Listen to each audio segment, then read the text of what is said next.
So this is the address on Grand Street, just off the Bowery.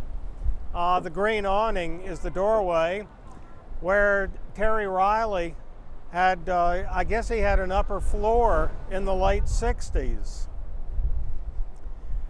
And at that time he was playing piano, I think at a bar on Staten Island or something like that. That was the way he was making his living. And he was making home recordings over here, and I don't know whether he had a deal with Columbia Records at that time or what was actually going on, sort of how advanced his career was. I mean, I remember telling him about my, anti-art. Well, he had already said it many years before. I mean, he had written me a letter at the time of my early anti-art activities. But here again, I mean, he told, like I was saying, well, at least you agree that Milton Babbitt, should be condemned, or something like that. And he said, well, I'd take the musicians' union attitude, they're all, our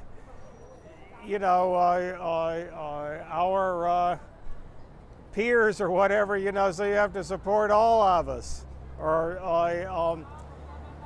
But at any rate, I live near here, so we saw each other occasionally.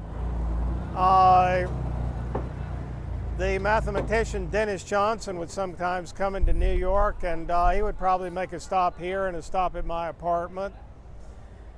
As a matter of fact, he may have been living here while he was finishing up his dissertation. And he may have told Terry Riley that, that the symbolism in his dissertation was the keys of the jailer of the universe, or something like that.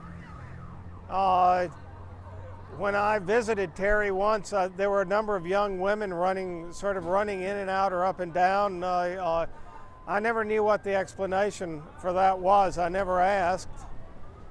But I remember Terry playing me a recording that he may have made involving hand drums and saxophone. And, he observed that it sounded ring modulated, but it actually wasn't. It was just acoustic sound, basically.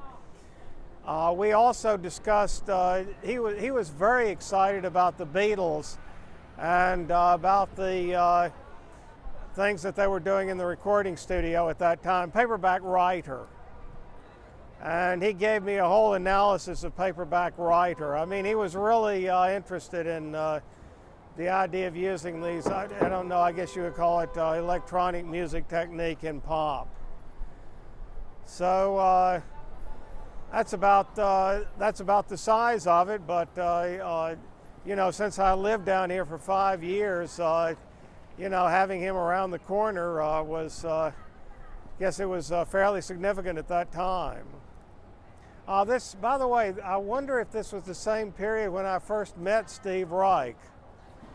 It may have been, so in that case I would have been talking to two of the minimalists, at the same time, so to speak.